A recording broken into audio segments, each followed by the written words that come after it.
Welcome to the future of IIoT and condition monitoring. These podcasts are a series of interviews with industry leaders about where they've been and where they think they're going. Our hope is that these discussions will encourage the skeptical reliability or maintenance manager to consider testing the water for wireless condition monitoring. Our goal is to build confidence with this new technology within the industry by talking to the technology leaders, those with products and services that have stood the test of time. I am Ed Spence, your host. I'm the founder of the Machine Instrumentation Group, which represents a network of consultants and engineering contractors with expertise in condition monitoring and predictive maintenance. My hope is that these conversations encourage you to take the next step. We're going to kick off this inaugural session with M. David Howard. Good morning, David. Great to see you. I've known David for a number of years since I was researching this space, and he was looking at technologies for his products. He's a leader. ERBESSD is the leader in balancing machines and portable analyzers. And the first thing I thought I'd ask you, David, is a means to getting towards the future. Let's review some of the past a little bit. How did we get to where we are? How did you get to where you are? And some of the decisions you made along the way. So you came out of that hardware position, but what drove you into the IoT space, decided to plow into IoT as you have? Well, I think the big thing is that, IoT has been deployed within our daily lives for so many years. I've been an early adopter of technology almost, to a fault. I was a Windows Phone guy. I was a laser disc player guy. So, these are the types of things that, you have to adopt it, try it to see if it's going to work. And sometimes you win, sometimes you lose. Well, with IoT, in our daily lives, things like Apple Watches, Ring video doorbells, all of these other devices had become so dominant in our daily life. We saw the writing on the wall and said, this is the future of condition monitoring in many ways. Is it the end all be all? Will it replace the traditional route-based data collection and wired accelerometers? No. But is it a wonderful new tool in the toolbox to optimize resources to be able to achieve more with less? And that's really what drove us to get into the IoT business is, like Dr. ERBESSD has said many times, when we started this company, it was to make vibration analysis and condition monitoring easy and affordable. And having been practitioners for so long, that was our focus, making it easy and affordable and easy to deploy. So that's what drove us to get there, and that's why we're here today. Okay. Excuse me. Excuse me. In terms of your strategy for the market, David, did you see a particular target customer market application when you launched? And, how would you profile that user? And has that profile changed for you over the last 5 or 6 years since we've been talking? Well, I'd say that, an old colleague of mine used to talk about the underserved market. John Cochran, he was our chief operating officer at Comtest when I was the director of engineering and customer success at Comtest. And I truly believe that is such a true statement within our industry because, the traditional players within the route-based and online condition monitoring space are the big guys, the General Electrics and the Rockwell Automations and things like that. And, they have a very good product, very expensive product in many cases. So the underserved market, those mid-cap companies, municipal governments, hospitals, educational institutions, many of those don't have the resources to purchase those types of systems and devices. So, we focused on that, and that focus remains consistent throughout our business. But as a result of that focus, it's also brought a number of very large customers to the table that, Fortune 50 customers that are global organizations. and leaders in their own space. So, we're continuing to focus on that mid cap market and delivering the best value we can for that market. And that's proliferating into other opportunities with much larger organizations. That's interesting. So if you were a car line, you're not a Mercedes, but you're not a Corolla either. Yeah. You're someplace mid-brand, or where would you? I would say that we are, from a cost perspective, we are the equivalent of, like, the typical mid, cost vehicle. We're not a Mercedes, we're not a Toyota. Maybe we're a bit of a Lexus, in many ways, because from a functionality and technical capability perspective, it's difficult to find hardware that can meet or exceed what we've been able to achieve, especially with our new Gen 2 gateway and Gen 3 sensors. But our pricing is that of a very fair and equitable pricing structure based on, value and volume. So really, at the end of the day, it's Lexus technology with the Toyota price. Wow, I like that. I was really impressed since we first started talking. I think we met at a Vibration Institute Mm-hmm. show floor when I had first started to hang out my shingle to get into this market. And since then, your product line has just exploded. I'm going to throw up a slide here that I put together that just shows some of the breadth of the products that you bring to the market today. What drove the evolution of all of these options? So this is well beyond IoT for vibration monitoring to aid the specialist in his work. You can do a lot more with this. Can you walk us through what the strategy was to, you know, So yeah, I mean, almost 6 years ago, when we designed the original Phantom, the one I have here in my hand, mhm. we sat down as a company, as a leadership team and technical team, and said, what is it that we want to achieve here? There's 1,000. I don't know what the number is, Ed. You probably know better than I do, but there's hundreds of wireless accelerometer companies out there, and we didn't just want to be noise. When you think about true asset reliability management and practicing what you preach, it comes down to much more than just vibration. Vibration's one technology. It's a great technology. However, there's other process variables like 4 to 20 milliamp outputs from existing sensors like level transmitters, pressure transmitters, flow transmitters. Infrared thermography can be applied. Lots of customers already have wired accelerometers to a switch box that can be incorporated into this.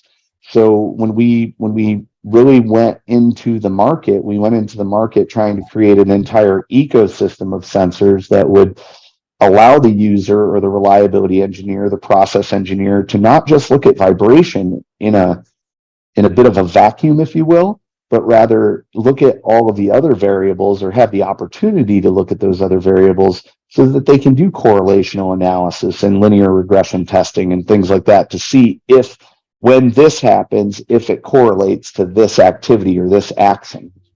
So that's why we took that approach, and it's been very successful for us.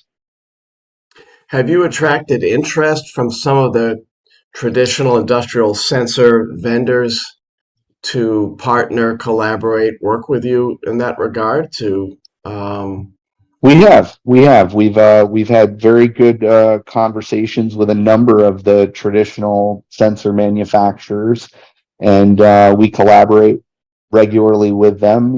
Gill and Poseidon, we've had discussions with for oil condition monitoring. We obviously are already working within the thermocouple space and ultrasound sensors for contact with our GP modules. So we've had a number of good, positive discussions with many of the traditional hardware manufacturers, including Hansford Sensors. The team at Hansford has been very very receptive to working with us, and it's been a great partnership.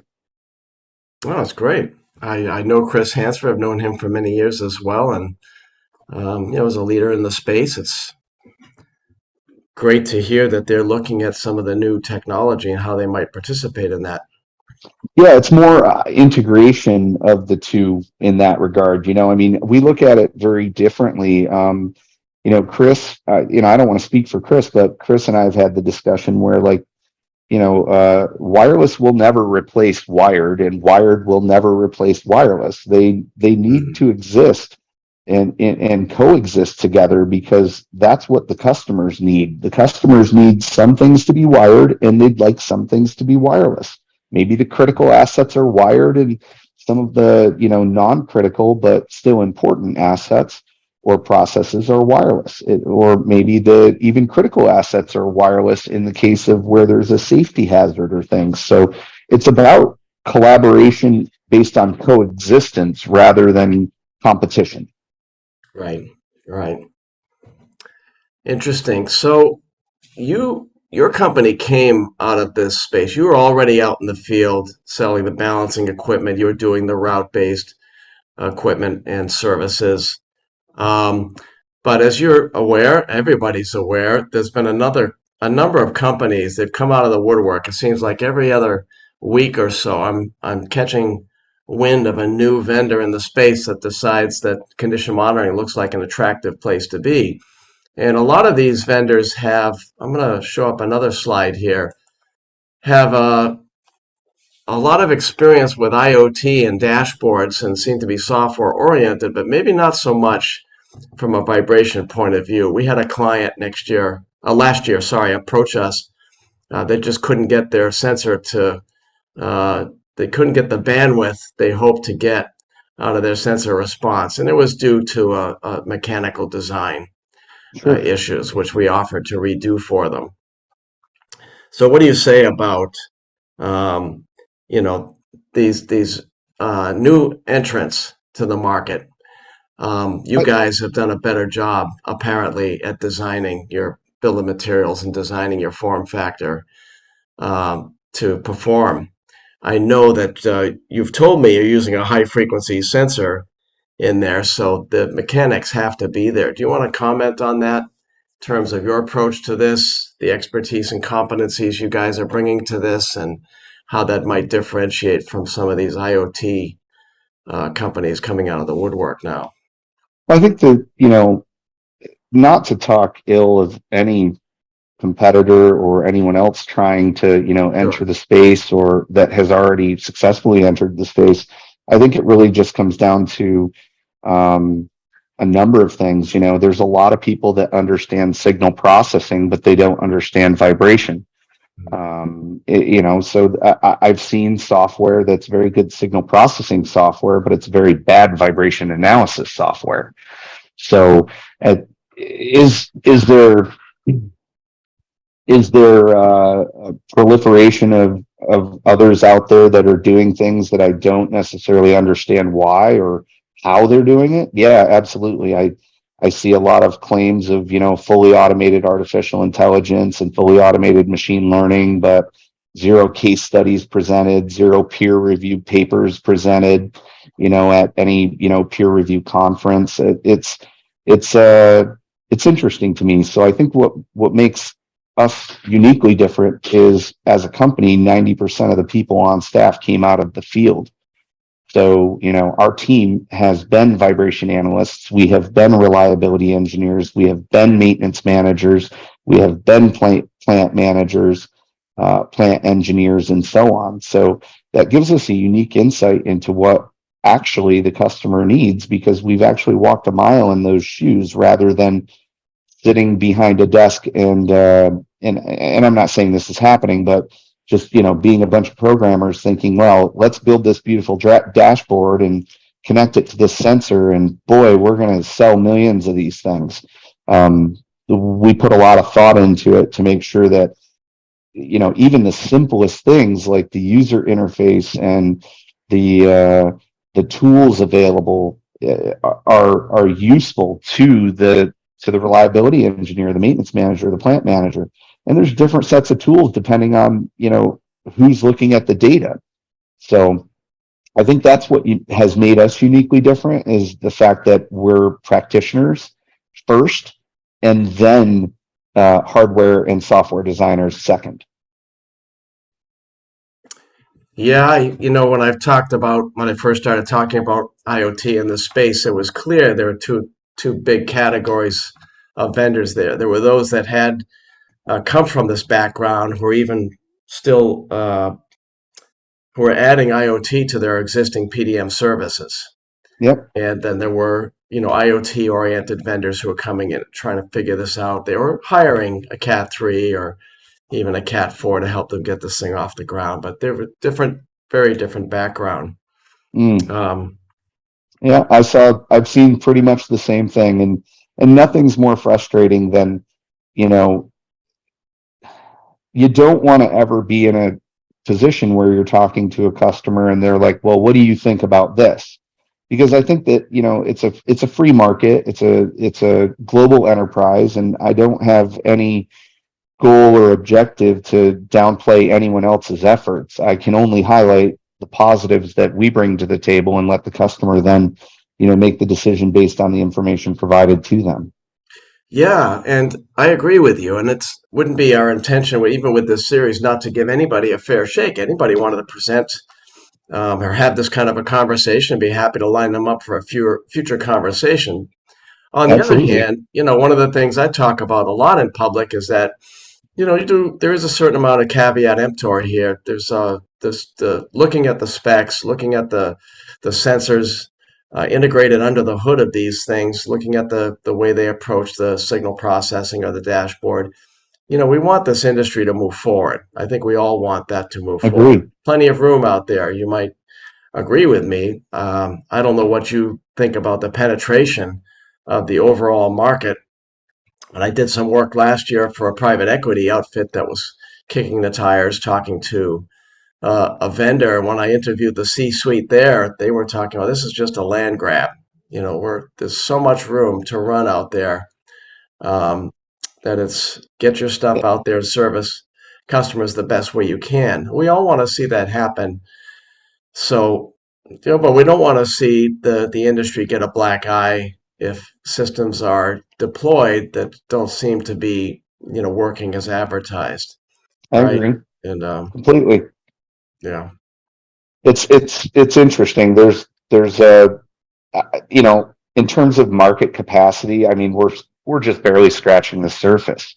And as technology continues to evolve, and we become more efficient in semiconductor manufacturing, and we can reduce costs by becoming more efficient, or new innovative designs and things like that, it's only going to drive the cost of these devices and this technology down, so that it's even more affordable and even more deployable.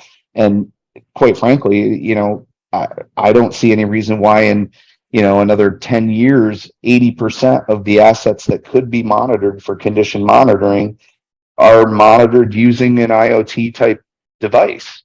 The walk around device, if you think about it, those are great tools. And heck, the first vibration analyzer I used was a 2115. And well, before that it was an IRD 85, I think. But nonetheless, the point being is that you have this amazing opportunity to really capitalize on, if we're able to get there and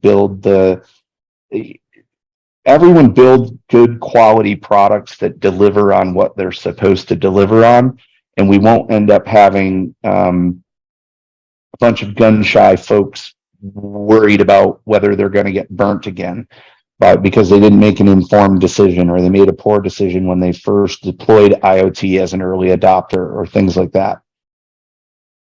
And then think about it, when you deploy IoT and you have 80% of the assets that could be monitored with condition monitoring now covered with IoT sensors, what could you do with those additional resources? The vibe guy that was going out there and doing routes, well, maybe now he becomes a planner. Maybe now he's able to work on special capital projects as well. I mean, there's it's not meant to replace people. It's meant to make things more efficient.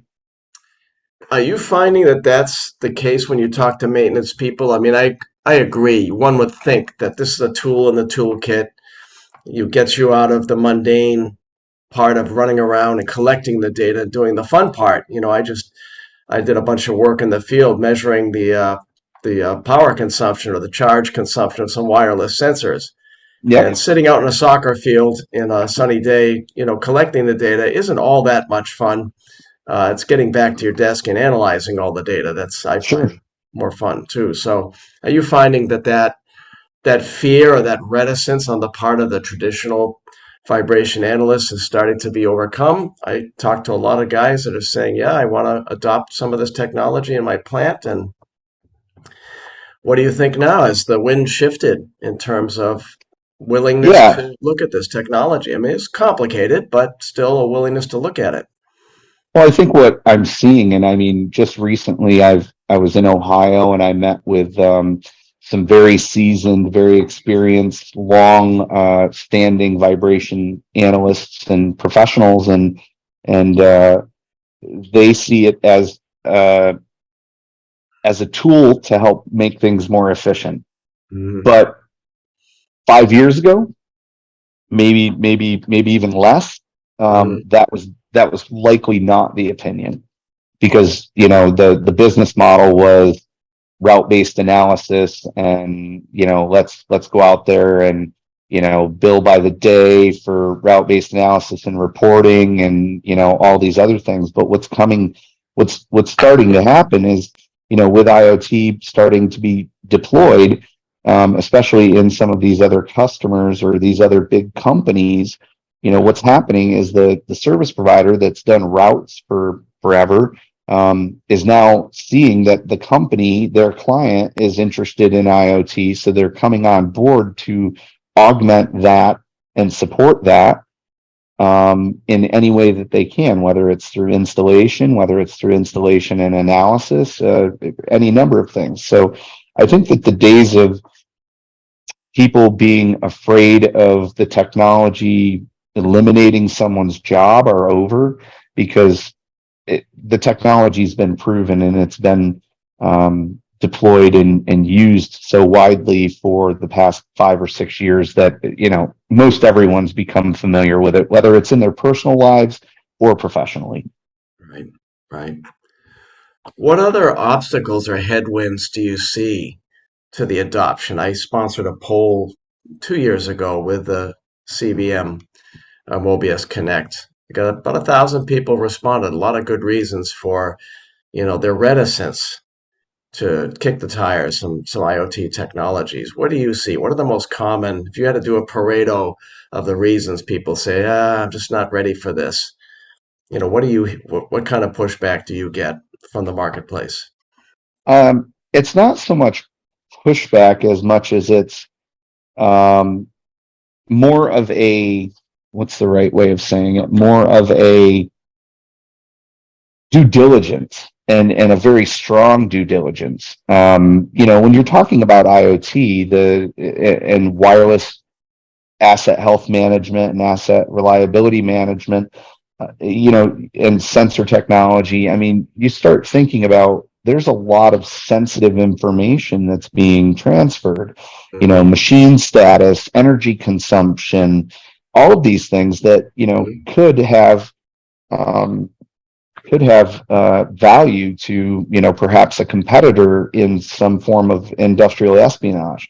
Yeah. So, the pushback more is on the security side, which is why, as a company, we focused very strongly on that, to pursue ISO 27001 certification, and to pursue FIPS compliance, and to use, dedicated crypto cell processors our between our devices, to ensure everything is secure at rest, in transit. It Security is a really important thing, and I think that that's one that is most often overlooked by many of the newer entrants, I would say. That's good to hear. Yeah, I agree. If you go to an IoT conference, that's almost all they talk about is the Yeah. data security, right? As Yep. I'm sure you've seen. But then the vibration folks don't really think about that. The reliability engineer doesn't really think about that. But who does think about that is the IT department. So, going through all the necessary steps to make sure that you have your ducks in a row and you can stand behind your information security program and policies puts you in a much stronger position. Yeah. Do you find IT getting involved earlier and earlier in the project for that reason? And what role do they play? Do they become the real driver in the end, or the decision maker of adoption? I mean, you hear a lot of horror stories about, getting IT involved, and a lot of vendors provide a cellular backhaul for that reason. Let's do an end run around the whole problem rather than Yeah. ask them to put some Ethernet bridges in and let us connect to the local area network. Well, I think that it comes down to the system architecture and having an educated discussion.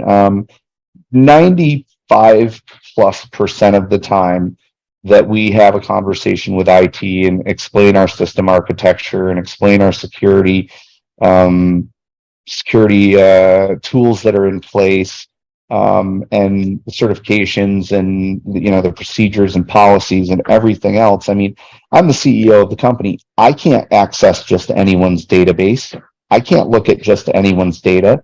The customer has to give me access to that data. I can't even Mm. ask my database administration team to give me access to the data because that is inappropriate and does not follow our ISO 27001 procedure. So at the end of the day, um, I think that IT has been earlier involved, but more as a collaborative resource than a toll gate of any kind. Yeah, there's a lot of questions, and they all, it's due diligence, and then once the due diligence is over, they're ready to rock and roll. That makes perfect sense. Kind of adjacent to that subject, sort of the OT, IT, and that transition between them. I'm gonna put up another slide. I mean, I hate using the word AI these days because it's such an overused buzzword. It's such a great marketing buzzword that it probably sells Yeah, lots of stuff for a lot of people. yeah. And what does it really mean? Um, but there is this sense that it seems to be coupled with the discussion of IoT because you're getting all this data now, much more data and much more access to it. It's stored someplace now on an on-premise server or in the cloud, AWS or whatever. Yep. And why can't we collect, as we showed earlier, you've got sensors that connect into your hub. You can get a lot of the data in the same place. Now, isn't there the prospects, the hope now of so much more data available that we can do something intelligent with it? Well, yeah, but I think that we're still, I mean, even with some of the smartest data scientists in the world, some of our customers are, tier one defense contractors and, the national laboratory system and things like that. I mean, we're talking about some of the smartest data scientists in the world. And it's such a large amount of data that, you have to train these models, you have to validate the models.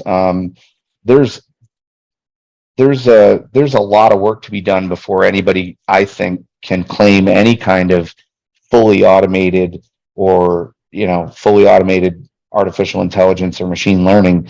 Again, I've not seen very many case studies, peer review papers.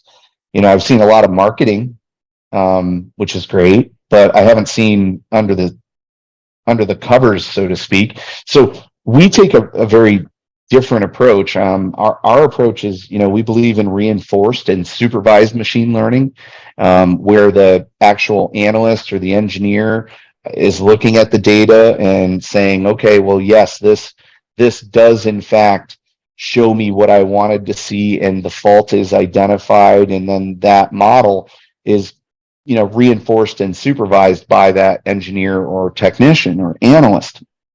Now, fully automated, I don't see how it can work yet because if you have a Gould's 3196 pump sitting at a factory here in Glens Falls, New York, pumping water at Finch Paper, and then you have the same exact pump, same exact motor installed at a paper mill in Georgia, as an example, performing the same function.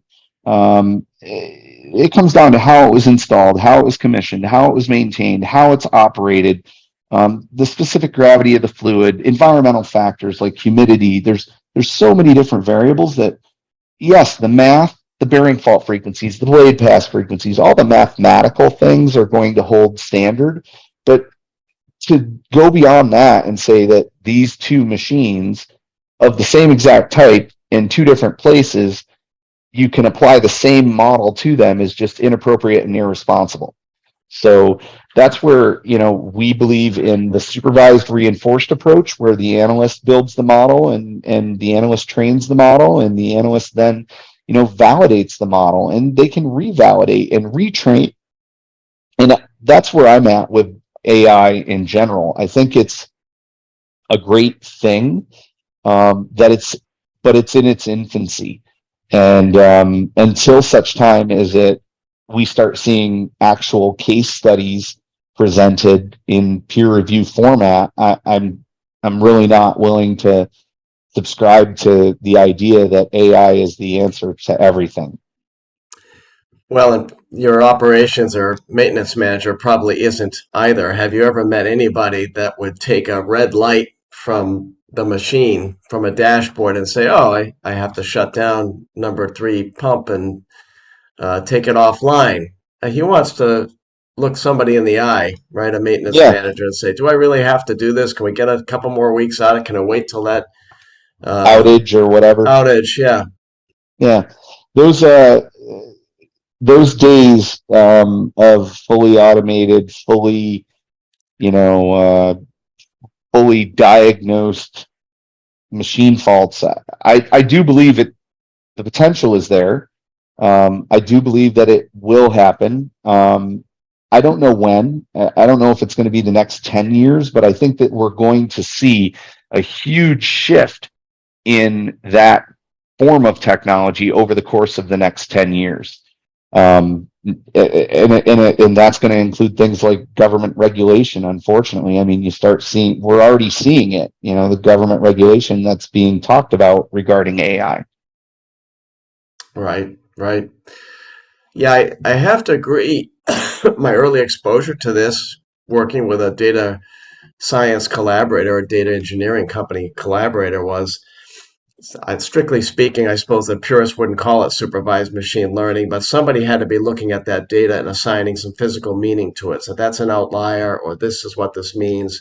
Yes, we can use this feature in the data that you, Mr. Data Engineer, have discovered as a potential indicator. And the value at that time for one project we work on was expanding the fault coverage. So Yeah, it wasn't on doing a better job or automating or filtering the existing faults. It was being able to identify or come up with an indicator for something we hadn't been looking at yeah, before with available yeah. data. And that seems to Well, me that's one place at least for it to and show and some real value. and what I have seen that I think is interesting is not really AI as much as it's statistical analysis. Mm-hmm. What's normal and what's not. Mm-hmm. This is normal behavior, this is abnormal behavior. That those two things, two variables, can be easily identified just through confidence interval testing and things like that.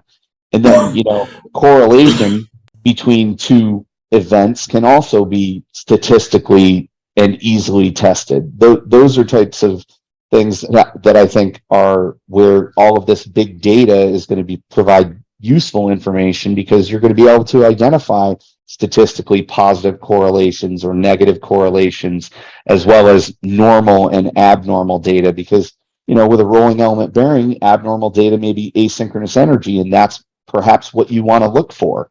There's lots of other things, but that's just one example of how I see the data being used, is more in a statistical format, in a much more in-depth statistical format than what has been done in the past. Mm-hmm. Mm-hmm. Do you have data engineers on your team as well, David, or you have people with that background already? We do. Yes, Yeah. we do. We have two different members of our team that are data engineers, and then I'm myself a Six Sigma black belt, so I've been playing around with statistics and whatnot pretty much my whole career. Sounds like a great background to have. Um, We'll see. It's so far it's proving to be useful, but well, the proof's in the pudding, right? yeah. That seems like a good segue. I'm gonna just bring up. I grabbed a couple screen grabs of the EI analytic platform. Walk us through your approach to providing the information for your customers. How what are they looking for in terms of the access to it? What kind of information? My impression is you've been described as you're the vibration analyst best friend because you're not trying to give them the answer necessarily. Correct me if my impression is wrong, but you're trying to give them the information they need to do their job more easily. Is that really the That sweet is spot for you? that's the sweet spot for us. We're not here to analyze your data. We're here to help you analyze your data more efficiently and make action-oriented decisions based on that data. So that's what the whole ecosystem is designed around. So, the Wiser is our route-based analysis tool that pairs with, a cellular phone or a Windows tablet, and you can go out and collect your route-based data using that. And that data can reside on a local server, a cloud server, or a hybrid environment where the EI Analytic Cloud essentially processes the data, but then forwards the data, the raw data, the final data to the customer's server. So the customer owns the data, which, I mean, for us as a company, that is one of the biggest things. I've been in this industry now 30 years. And I will say that in my 30 years, there's been many different organizations out there and companies out there, but most of them have this philosophy of proprietary database and things like that. And we believe the data belongs to the customer. So Right. whether it's on their local server, because our system can be deployed locally in a hybrid scenario where they send the data to the cloud only for processing so that they can receive alarm notifications on their cell phone and things like that. Um, and then forward the raw data to the customer's server wherever they want it. And then there's the full cloud service, and through our EI Analytic platform, you can do all your routes and everything that you need to do, route compliance, all route-based analysis, route-based data collection. But then you can also have all of the phantom, wireless IoT analytics built into that same common dashboard, same common platform, same common views. And those views are customizable for the user. So, if they want to look, each user wants to look at data slightly differently, that's fine. Customize your view. Realistically, I think that the platform provides a pretty unique a pretty unique value to our customers because of the fact that it can be all on the cloud. It can all be local. It can be hybrid. The data's theirs. They have access to all the raw data. We don't hide anything. The database schema is available for them to query. And if they want to export or import anything, they can do so through universal file format, CSV, ASCII, and I think a couple other formats. So realistically, EI Analytic was designed because we were sick of using proprietary everything when we were vibration people or reliability engineers. So the whole company is built on that open architecture philosophy.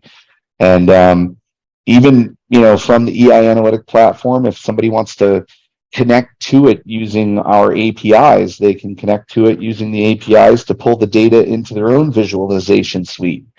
We've got folks that do that too. So many different options make it a very flexible system to achieve the needs of 99% of customers, because one customer likes the cloud, one customer hates the cloud, one customer wants part of the cloud.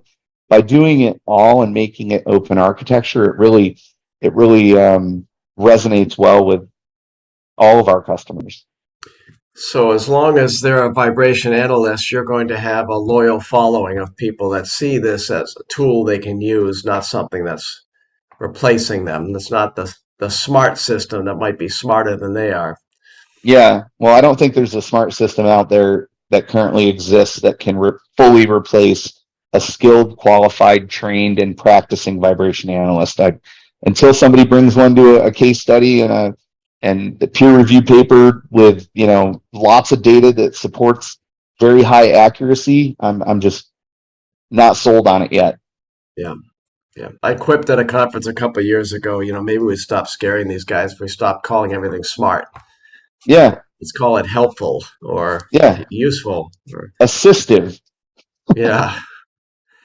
Let's talk about technology a little bit. I'm an electronics guy, so I'm interested in, as you know, I developed the MEMS for a living for a while, and the last year and a half I've been spending a lot of times on batteries and battery life. So let's talk about that for a minute, because that is becoming, seems to me, front and center. When I took that CVM Connect poll a couple of years ago, battery life just didn't even register as one of the headlines. And I don't want to replace batteries. That wasn't the reason people were saying they didn't want to get into IoT. And I asked for a show of hands at a talk once, and one guy said, "Well, it's not my problem. Somebody else goes and replaces the battery. I don't have to worry about that." But Yeah, that changed the beginning of last year. I started getting calls about people who are concerned about battery life and looking for help with that. Um, excuse me. What's your excuse me? What's your comment, David, on the battery change issue as a cost of ownership? And Jason comment to that is the specking of battery life, and where do you think that's going? If you look at battery specs from all the vendors, I mean, they're all over the place. We know it's heavily conditional on a number of factors. It's a very complex space.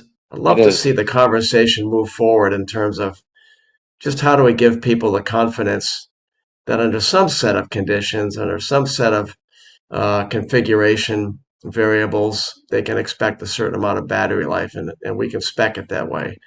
I know Yeah, it's a so loaded question, but it's one I'll be asking everybody on this because it really has become front and center.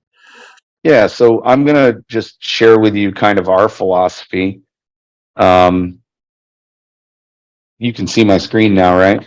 I have to stop sharing, I think. Let me go ahead. All right, and here we go. So you can see now, right, Ed? Something's coming up. Okay. I see a dashboard. All right. So, if we look at, batteries, well, batteries are a necessary evil at this point in time. Yeah, there's energy harvesting technology that's available. Some of it is pretty good. Some of it is still in development. Most of it is extremely large, in comparison to the sensor itself. So as a result, that makes it not very attractive to many customers.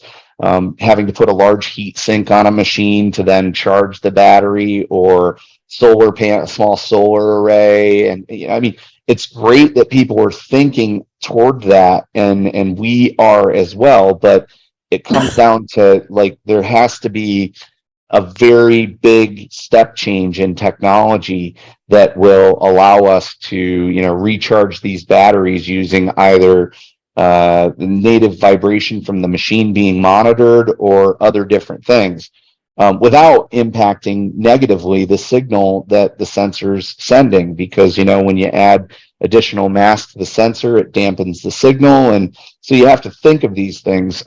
With us, our approach has been very simple.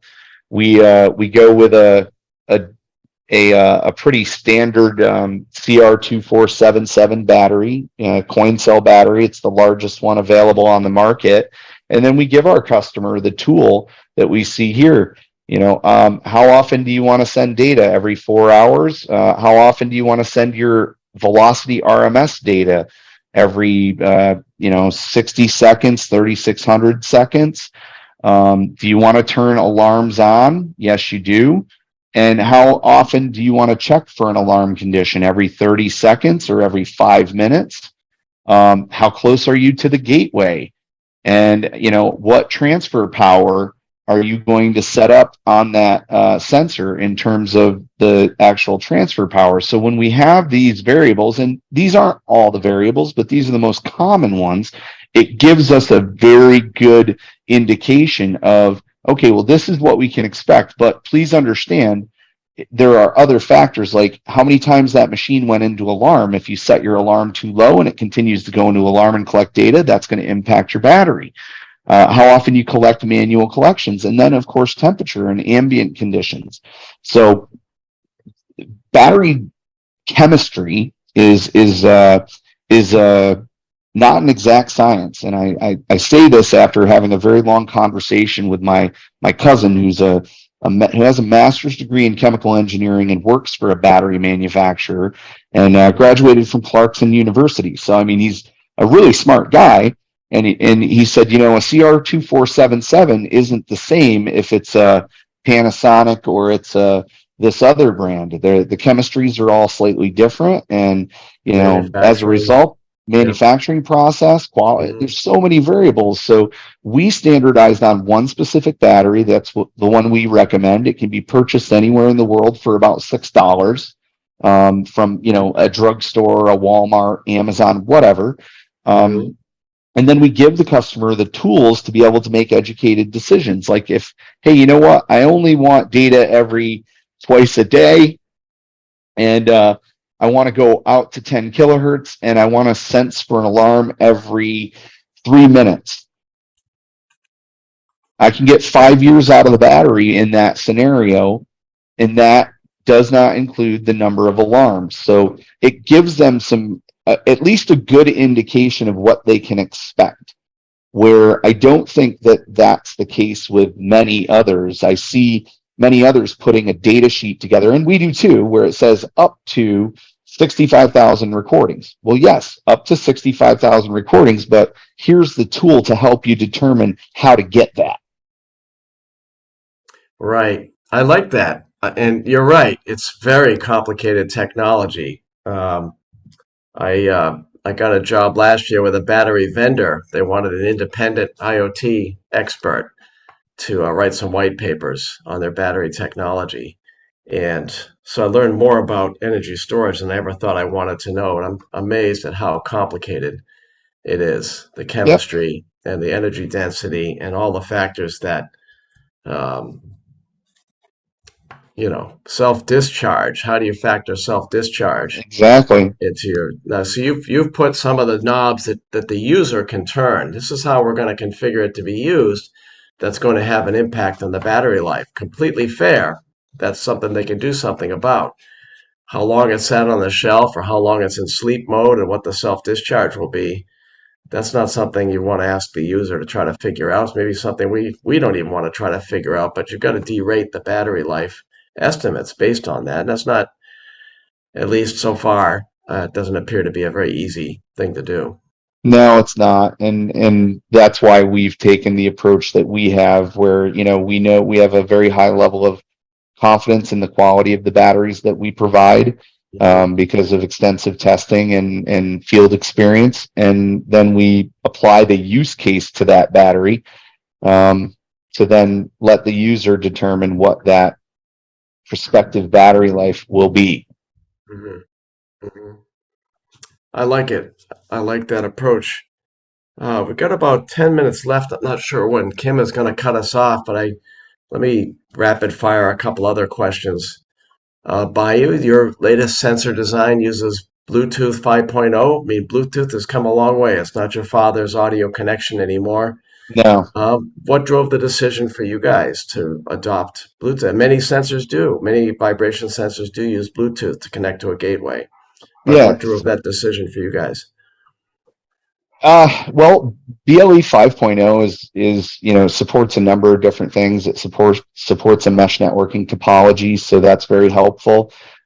It also supports faster transfer rates and longer transfer distances. It supports different security protocols and security co-processing methods that are required for NIST and FIPS compliance. So there were a number of drivers, but those were the majority of them, and their energy consumption was another huge driver. Bluetooth 5.0, BLE 5.0 is truly a low energy transmission protocol in comparison to others like Zigbee and LoRaWAN and things like that. So is it perfect? Would I love to have more distance out of it? Yeah, I would. But with more distance comes a higher RF transmission consumption, and you have to balance those things. The good thing is that I think we've found the balance, because our gateways can be configured as repeaters and a mesh networking topology. Combining those things, and then the fact that the cost is reasonable. I mean, I've seen, and I'm sure you have too, Ed, some gateways for, IoT devices, I've seen price tags of $3,000 and $4,000. And, that to me seems excessive. So we designed our own gateway from the ground up to be able to, knock that IoT gateway cost down to about $600. So, that's the main reason why we chose BLE 5.0, though, was the power consumption, the mesh networking topology, and the ability to achieve the data transfer rates that we need. You have a number of vendors as choices as well. It's not necessarily the case with some other protocols. So, Yeah.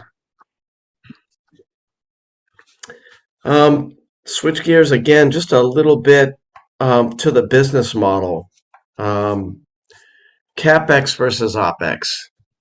Sure. What's been your approach, David, or what are you finding resonates with your customers in terms of, you pointed out the $600 cost of the gateway. If you need more, you need more. That's a capital cost to deploying the system. How do you trade off to sort of IoT as a service to a subscription versus a CapEx expenditure? So we, the cost of our products and the reliability associated with our products make it a pretty easy decision from a CapEx model. And even from an OpEx model, the cost is significantly lower than most any other of our competitors. So as a result of that, we don't really get into the OpEx side of the business unless the customer wants us to. And in which case they just buy the hardware and stuff using their OpEx budget rather than CapEx budget.